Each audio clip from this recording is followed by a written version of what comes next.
I decided to visit my wife at her job as a CEO.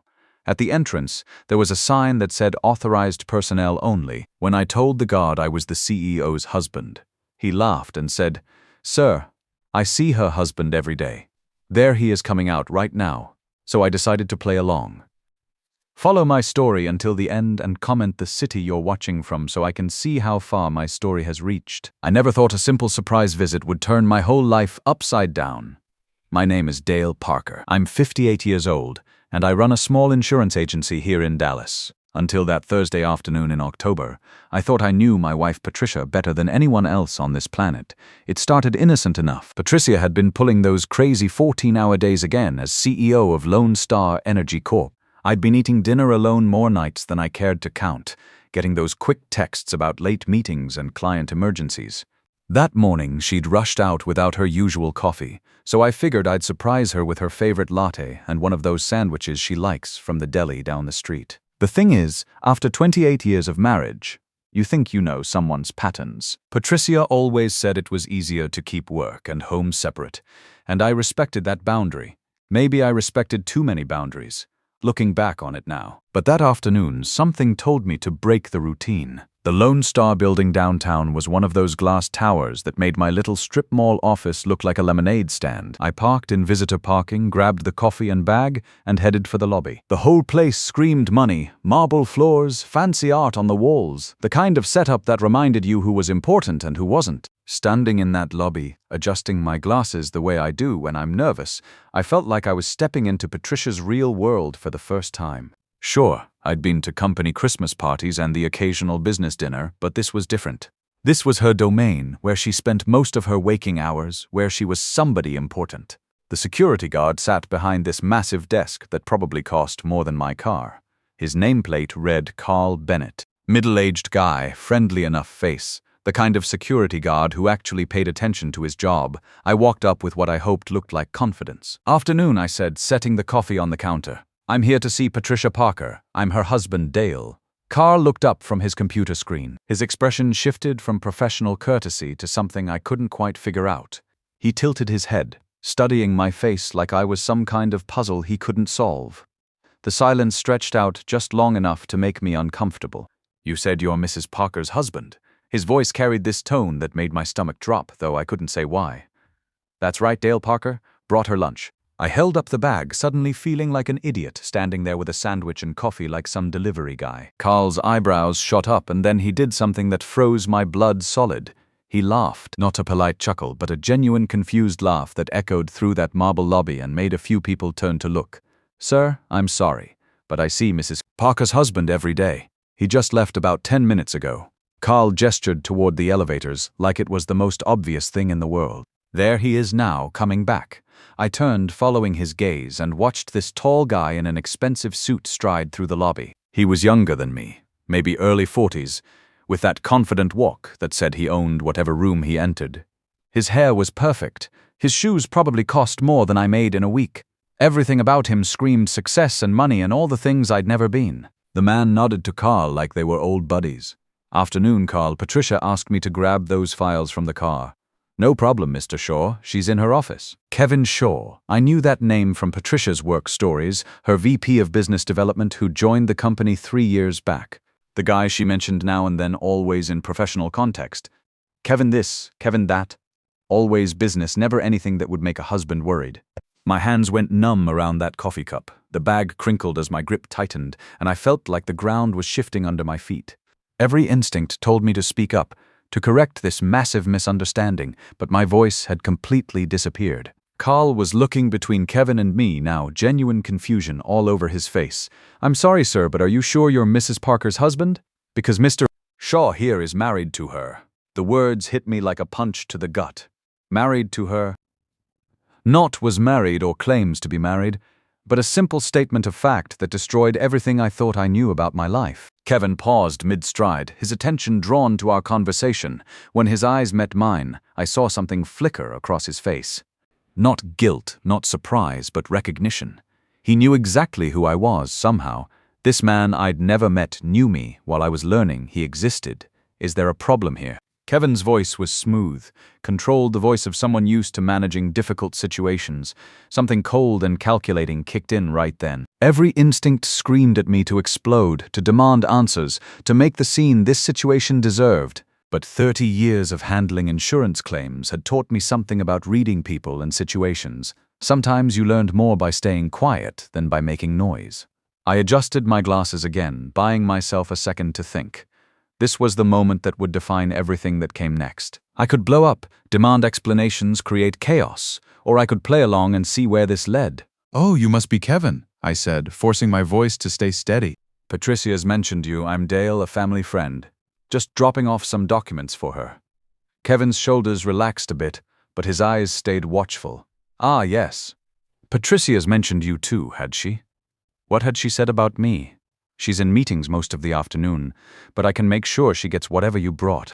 I handed over the coffee and sandwich, my movements feeling mechanical, like I was watching someone else do it. "Just tell her Dale stopped by, of course." Kevin's smile was perfectly professional, perfectly normal, like we hadn't just had the most insane conversation of my life. I walked back to my car like I was moving through thick water. The October air felt sharp against my skin, but I barely noticed. Everything looked exactly the same as when I'd arrived 20 minutes ago, but my entire world had shifted on its axis. Sitting in my car, staring at that glass building, I tried to process what I'd just witnessed. 28 years of marriage, 28 years of sharing everything. A bed, a home, dreams, fears, inside jokes nobody else understood. 28 years of believing I knew this woman completely. And now some security guard was telling me her husband left 10 minutes ago, and it wasn't me. My phone buzzed. Text from Patricia, running late again tonight. Don't wait up. Love you, love you. Those words that used to comfort me now felt like lies stacked on top of more lies. How long had this been going on? How many times had Kevin been introduced as her husband while I sat at home, believing her stories about late meetings and client dinners? I started the car but didn't drive anywhere. Just sat there in the parking garage, trying to make sense of what felt like a complete break from reality. Insurance work teaches you to look for patterns, inconsistencies, things that don't add up. Right now, nothing added up. The drive home was a blur. Our house looked the same. The red brick colonial we'd bought when Patricia made partner at her old firm. The garden she'd insisted on planting. The mailbox with both our names printed in careful script. Everything exactly as I'd left it, except now I knew it was all built on something I didn't understand. Inside, the silence felt different. Not the comfortable quiet of a home waiting for its family to return, but the hollow emptiness of a movie set. I walked through rooms filled with our memories, vacation photos, wedding pictures, that ceramic bowl Patricia made in her pottery phase 5 years back. Had any of it been real, or was I just a supporting character in someone else's story? I made myself some coffee and sat at the kitchen table, adjusting my glasses over and over, trying to think like the insurance investigator I was. When someone files a claim that doesn't add up, you start looking for documentation, evidence, patterns. So I started looking 3 years since Kevin joined the company. I pulled out a calendar and started marking dates. How many late nights had there been? How many business trips? How many times had she mentioned his name, conditioning me to accept his presence in her professional life while he was actually living something much more personal? The math was starting to make sick sense. Those weekend conferences she'd attended alone, the business dinners that ran until midnight, the new clothes, the extra attention to her appearance, the way she'd started talking about expanding our horizons and growing beyond our comfort zone. I wasn't a stupid man. I'd investigated insurance fraud for decades, caught people in lies, followed paper trails, documented inconsistencies. But I'd never turned those skills on my own marriage. I'd trusted completely, and that trust had made me blind. Patricia came home at 9:30, same as always. Her heels clicked on the hardwood, her keys jangled as she set them on the hall table. Normal sounds of a normal evening, except nothing was normal anymore. "Dale, I'm home." That tired warmth in her voice that I'd grown used to over the years. She appeared in the kitchen doorway, looking every inch the successful CEO in her navy suit, her hair still perfect despite her long day. But now I was looking at her differently, like she was a claim I was investigating instead of the woman I'd shared a bed with for nearly 3 decades. "How was your day?" I asked. The question automatic. She sighed, loosening her jacket. "Exhausting, back-to-back meetings all afternoon. I brought you coffee today," I said carefully. "To your office?" Patricia paused, reaching for a glass. For just a second, something shifted in her expression, not guilt exactly, but calculation. Then she smiled, and I realized I was watching someone decide how to play this. "You did. I didn't get any coffee. I gave it to Kevin to pass along." Another pause. So brief I might have imagined it. "Oh, Kevin mentioned someone stopped by. I had those meetings all afternoon, so I probably missed it." She moved to the refrigerator, her back to me. "That was sweet of you." I watched her pour wine, noting how her hand stayed perfectly steady. The woman was either telling the truth, or she was the best liar I'd ever encountered. After 28 years of marriage, I was terrified to find out which. "How long have you known Kevin?" I asked, trying to sound casual. "Kevin Shaw, about 3 years. Since he joined the company, he's been instrumental in several major deals." Her voice carried that professional tone she used when discussing work. "Why do you ask?" "Just curious. You mention him fairly often." "Do I?" She turned back to me, wine glass in hand. "I suppose I do. He's become quite valuable to the company. Very ambitious, very focused on growth." The way she said growth made my skin crawl, like it was some kind of code word. "Maybe we should have him and his wife over for dinner sometime," I suggested, watching her face carefully. "Oh, Kevin's not married," she said without hesitation. "Totally focused on his career right now. You know how some people are. Work is their whole life." The lie came so easily, so smoothly, that I almost missed its significance. But there it was. Kevin Shaw, who the security guard said was married to my wife, was apparently single according to Patricia. One of them was lying, and I was pretty sure it wasn't Carl Bennett.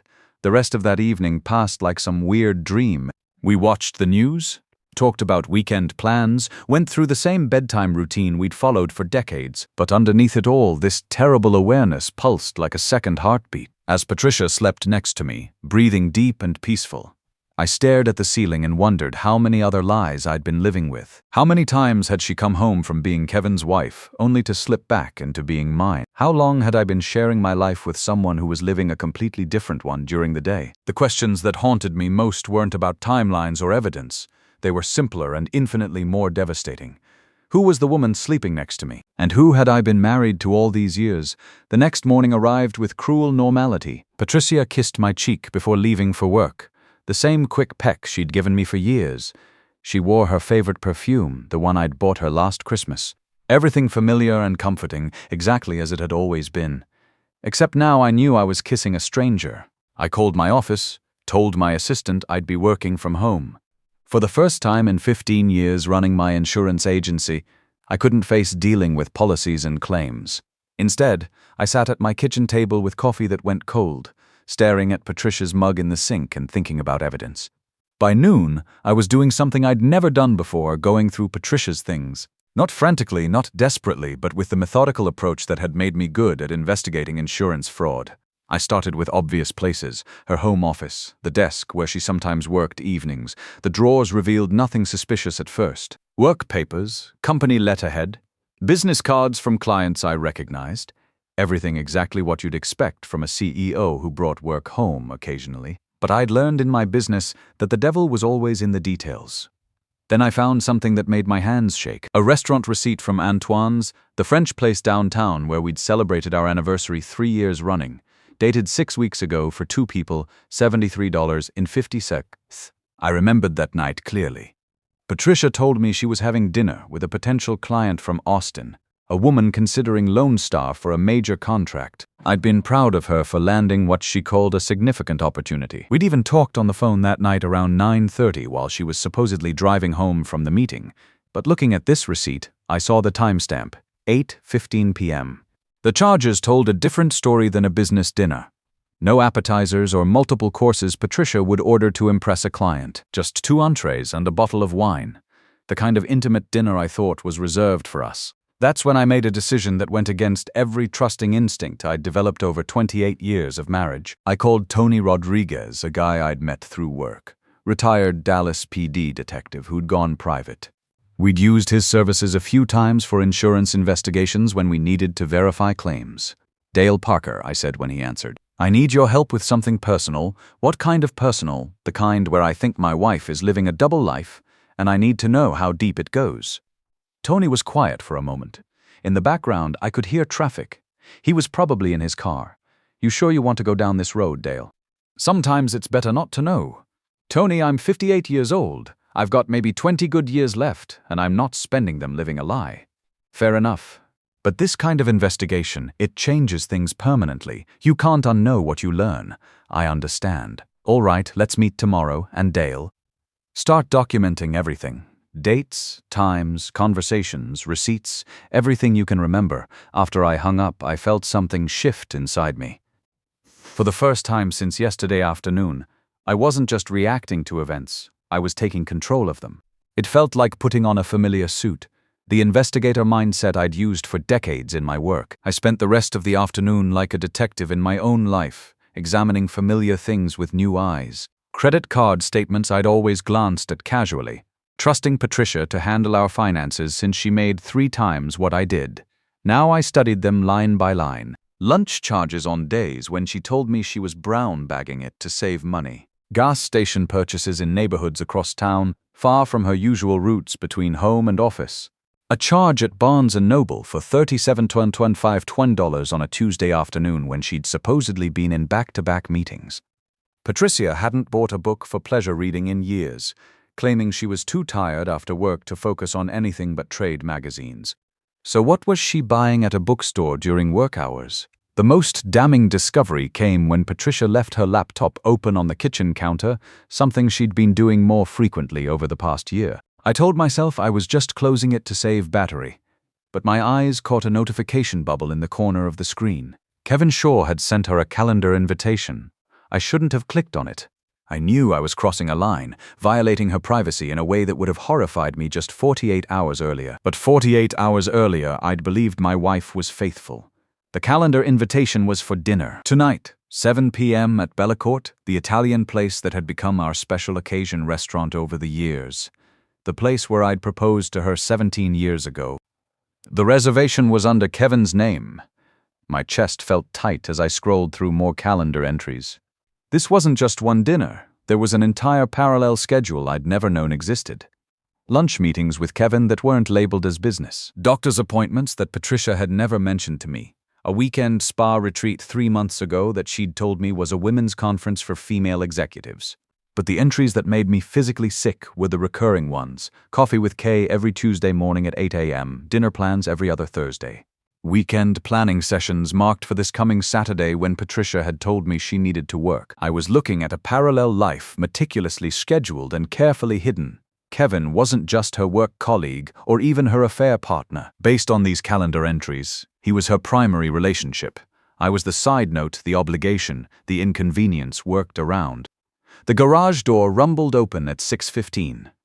Patricia was home early, unusual for a Thursday. I closed the laptop quickly, my heart hammering as I heard her heels on the kitchen tile. "You're home early," I said, hoping my voice sounded normal. She looked beautiful. I realized with a sharp pang. She'd refreshed her makeup and her hair was perfectly styled. She was wearing the black dress I'd bought her for her birthday last year. The dress she'd said was too fancy for everyday wear. I managed to wrap up early for once. She moved past me to the refrigerator, her perfume trailing behind her. I thought maybe we could grab dinner out tonight. It's been forever since we did anything spontaneous. The lie was so smooth, so perfectly delivered, that I almost believed it myself. If I hadn't seen that calendar invitation, I would have been thrilled by her suggestion. I would have rushed to change clothes, grateful for this unexpected attention from my successful, busy wife. "Where did you have in mind?" I asked. "Oh, I don't know. Maybe that new sushi place on 5th Street, or we could try something completely different." She was checking her phone as she spoke, her fingers moving quickly across the screen. I watched her type, wondering if she was texting Kevin. Was she canceling their dinner, rescheduling, or was this part of some elaborate game I couldn't even begin to understand? "Actually," she said, looking up from her phone with apparent disappointment, "I just remembered I have that conference call with the Houston office." It totally slipped my mind. She shook her head ruefully. "Rain check?" Of course, the words came out automatically, but inside something cold and hard was crystallizing. "What time is your call?" 7:30. Could run until 9 or 10. You know how these regional meetings go. She was already moving toward the stairs. "I'll probably just grab something quick on my way back to the office." I nodded, playing my part in this elaborate deception. "I'll make myself something here." She paused at the bottom of the stairs, looking back at me with what appeared to be genuine affection. "You're so understanding, Dale." I don't know what I'd do without you." Those words that should have warmed my heart instead felt like ice picks. How many times had she said variations of this while preparing to spend the evening with another man? 20 minutes later, she came back down wearing a navy blouse and dark slacks, professional but attractive. Her makeup was perfect, her hair touched up. She looked like a woman preparing for an important evening, not someone settling in for a long conference call. Over the next week, Tony worked his magic. Surveillance, background checks, financial records, the whole 9 yards. What he found was worse than I'd imagined. Patricia and Kevin weren't just having an affair. They were living a complete second life. Tony had photos of them entering and leaving a luxury downtown loft together. Credit card records showed joint purchases I'd never seen. Company party photos where Kevin was clearly positioned as Patricia's partner while I sat at home watching TV. But the most devastating evidence was what Tony found in Patricia's car during one of his surveillance runs: divorce consultation papers hidden in her briefcase. She'd been planning this for months, carefully documenting what her lawyer called my emotional unavailability and lack of ambition. "Dale," Tony said, sitting across from me in a downtown diner, a manila folder thick with evidence between us. "This woman's been building a case against you while living with another man. She's not just cheating, she's strategically replacing you." I adjusted my glasses, processing this like I would any insurance fraud case. What are my legal options? Legally, you've got her dead to rights. Adultery, financial fraud using marital assets, the works. But Dale, are you prepared for what comes next? Because when someone's this calculating, they don't go down easy. I thought about that for a long moment. My father had been betrayed by a business partner who'd embezzled everything and left Dad bankrupt at 60. Sometimes you had to fight back, even when it hurt. "Set up a meeting with my attorney," I said. "And Tony, keep documenting everything." The confrontation came on a Saturday morning. Patricia was in the kitchen wearing that yellow robe I'd bought her years back, scrolling through her phone with her coffee. It was the kind of peaceful scene that used to make me grateful for our life together. "We need to talk," I said, setting Tony's folder on the table between us. Patricia looked up, her expression shifting when she saw the documents. For just a moment, I saw something cross her face that might have been relief, like she was tired of maintaining the deception. "What's this about?" she asked, but her voice lacked the confusion it should have carried. "I know about Kevin. I know about the loft downtown. I know about the divorce planning." I sat across from her, noting how her posture straightened into business mode, all of it. Patricia set down her mug with deliberate precision. When she looked at me again, the mask was completely gone. The loving wife, the tired executive, the woman who'd been apologizing for late nights. All disappeared. "I see." Her voice was calm, matter of fact. "How long have you known?" Not denial, not anger, not even surprise, just a practical question about damage control. "Since I visited your office last week. Carl Bennett thought Kevin was your husband." Something that might have been amusement flickered across her face. Poor Carl. Always too chatty for his own good. She reached for her coffee again. "I suppose this accelerates our timeline." "Our timeline? I was planning to file for divorce next month anyway. Kevin and I want to be married by Christmas." She paused, perhaps recognizing how this sounded. I'd hoped we could handle this more amicably. The condescension was breathtaking. Even while revealing her complete betrayal, she was positioning herself as the reasonable one. "I trusted you," I said quietly. "I know, and I'm sorry it ended this way. But Dale, we both know this marriage has been over for years. You'll probably be happier without the pressure of trying to keep up with someone like me." The legal battle was swift and decisive. Patricia's strategy had depended on me being unprepared and passive. Tony's evidence changed everything. When faced with documented proof of adultery, financial fraud, and systematic deception, her lawyer advised her to accept a settlement far more favorable to me than she'd planned. But the real satisfaction came from watching Patricia face consequences she thought she could avoid. When the board at Lone Star learned about her relationship with Kevin and their use of company resources for personal purposes, both their careers imploded overnight. Kevin was terminated immediately for conflict of interest. Patricia kept her job but lost most of her authority, working under closer supervision than she'd experienced since her first corporate position 20 years ago. The divorce settlement was more than fair. I kept the house, received half our assets, and most importantly, got my dignity back. Patricia moved into a small apartment across town, her grand plans for corporate empire building reduced to damage control and reputation management. 6 months later, I was sitting on my back porch with Linda Foster, a retired teacher I'd met at church. She was reading while I worked on some case files, both of us comfortable in the quiet evening air. Patricia called today, I mentioned, not looking up from my paperwork. Oh, Linda's voice stayed neutral. She'd heard the whole story but never pushed for details. Wanted to apologize. Said she realized she'd thrown away something real for something that turned out to be fantasy. And how do you feel about that? I considered it honestly. Sorry for her, I guess. But not sorry for me. Sometimes the best thing that can happen is losing something you thought you couldn't live without. Linda smiled. Lucky for both of us, second chances can be better than first ones. As the sun set over Dallas, I reflected on the journey that had brought me to this peaceful evening. A year ago, I'd been living a lie without knowing it. Now I was exactly where I belonged. Men, let me tell you something. At 58, I learned that contentment isn't settling, it's wisdom. Patricia saw my satisfaction with our life as limitation, but Linda sees it as strength. The difference wasn't what I offered, but who was receiving it. If someone makes you feel small for being grateful for what you have, they're telling you who they are. Believe them the first time. And remember, sometimes the most loving thing you can do is stop enabling someone who's systematically betraying you.